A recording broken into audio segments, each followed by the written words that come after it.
fix it. You know, the adage about so many things in life. Okay, so this H is a little too soft. We're going to go with a different number and a different pencil altogether. We're going to go with the 5B. Let me see. Oh, no, actually, that's too rich as well. That's going to make that too dark of a line. Let me go back to the HB. This will make a direct enough line, but give me room to actually, pull back the strength of the line on pencil. All right, let me see. Where did I leave off? I left off over here. Let's erase this because it looks really janky and awful. And let's make it. Also, I always like to, when I talk with other artists and random people that may not necessarily draw themselves, like there's a rhyme to all of this, I suppose. I don't know that there is necessarily a reason for the way any one of us do artwork or how we design or draw what we do. So that's the beauty of it, I think.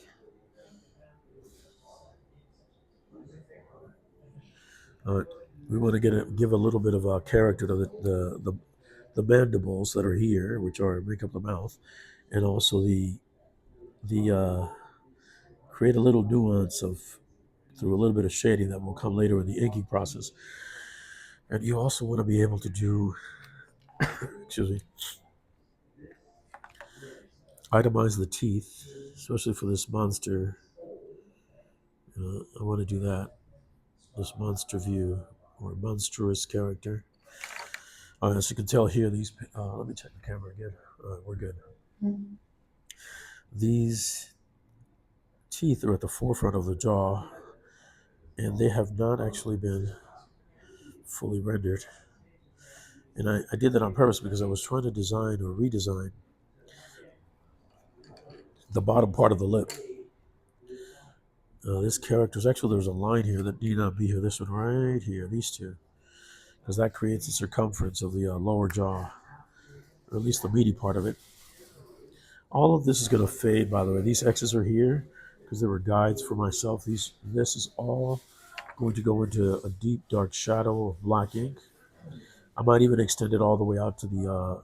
This is why I put these in ink, because I already know all that's going to be covered in ink. All right, let me make sure I get this right. So yes, I was on my way here on a train ride, trying to do these guerrilla how I draw and do what I do segments for you. And there was a gentleman in the back of the train with two dogs. I'm a dog lover. I love dogs, but I don't own one because I can't keep them in my apartment. Plus, actually, I think I work a lot, so it wouldn't be fair to keep an animal stuck in a house all day and not be attentive to its needs, you know? At least that's just my take on it. If you're going to have an animal, it's like having a child. You got to take care of that child or that animal and be there.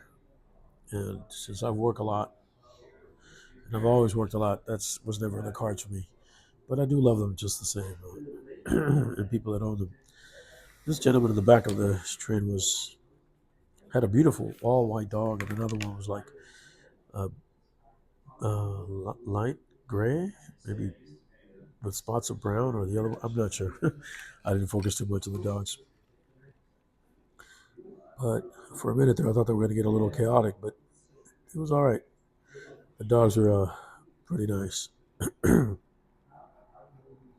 got a soft spot in my heart for pretty much all animals, you know, and kids since I have those of my own. I used to have pets years ago. Okay, oh, I know where I made the mistake. Okay, you see here, at least for me. Remember, I'll be putting this and sprinkling it throughout different episodes, different segments of my how I do what I do videos. So I need these to be sort of sitting on a uneven rectangle, that space should be there because that's a lot of. And I haven't put on my glove yet. As you can see, it just made its appearance inside the camera view. I had it off to the side.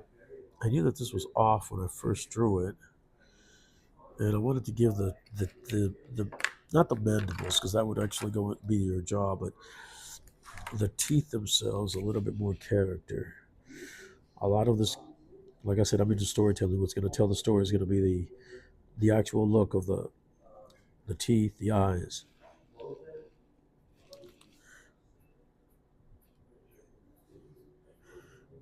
Little shadow play that will go there. Okay. This would be. This is actually going to get shaded in later. That I already know. And then here, we're going to tease out some lines that are also going to be there. Well, they're shadow lines, but you could say that if I did another pattern opposite in its opposite direction, it would be a cross hatching. And I can cross hatch. I don't choose to do it all the time. I think it's sometimes that hand with cross hatching is overplayed by artists sometimes. Again, this is going to be, I think, yeah, it's going to fall into shadow because it'll be the meaty part of the. Okay, there we go.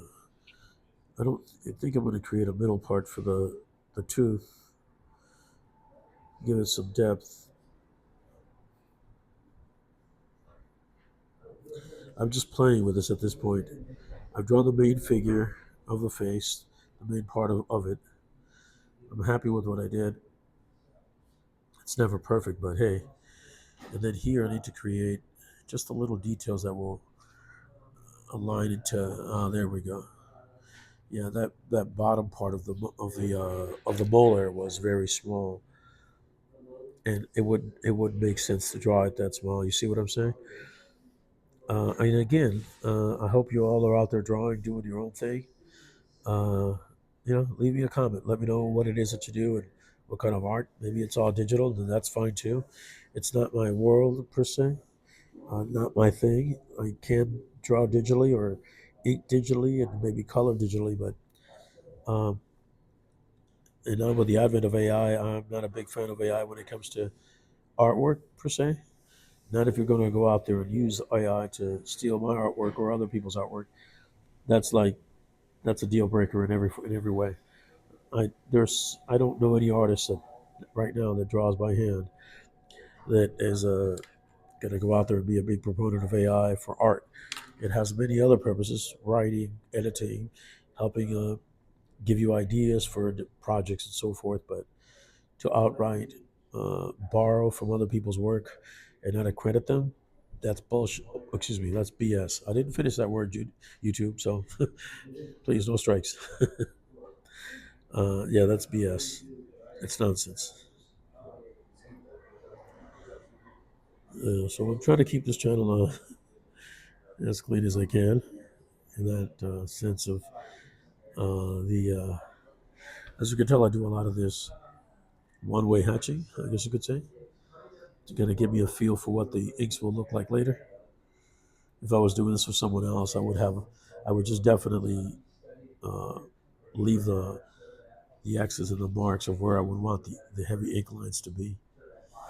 But I'm not. I'm actually doing this for myself, so I'll be the inker and the penciler. Right. And both, obviously. Okay, so let's go here. I want kind of like this cracked out look. Let me check for time. Oh boy. All right. This took a little longer than I expected, folks. My apologies for that if I kept you too long. All right, let me do this here. Put these X's here. I already know that this is going to be cast in shadow. Hopefully, you can all see that. Double check the camera. All right, so we're good there. And then we'll revisit this one at a later episode. Uh, so all of this is going to be this line will disappear at that point, and all of this will be in dark shadow, black shadows. All right, and then I'll go into the detailing here of the tooth, the molar. Let me do a little bit of this now. It's a little feathery.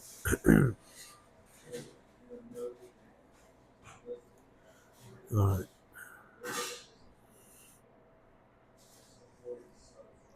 Okay, so this is good. This will be, actually, that's not going to be an ink. I just realized that I needed a space between. This will actually be two, yeah, two spaces. These will be called, this area, when you ink this area, these large areas are called spotting blacks. So we're going to spot the blacks here. All right.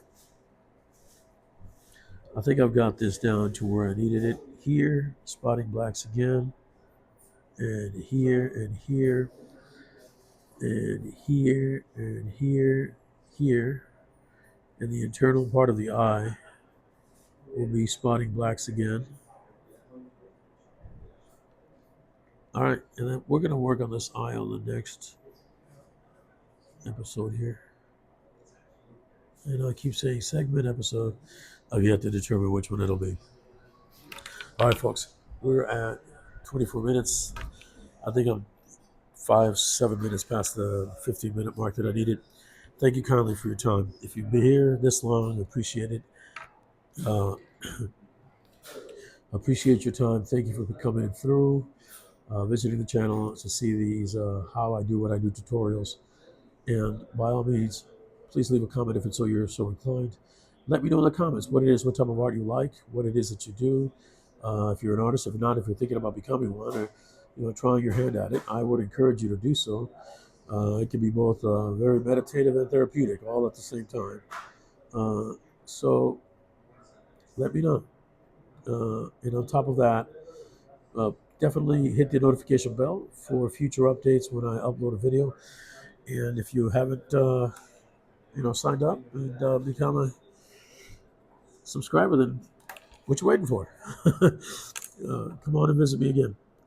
And I hope to be doing more of these along with the unboxings that should already be spread out throughout my channel. And I'm going to work on this later on. And by all means, give it a thumbs up. All right. On that note, I've said enough of that. Thank you very kindly. At 25 minutes, I leave you all. See you all on the next one. Bright moments. And I'll see you all again on the very next, hopefully that looks good, episode.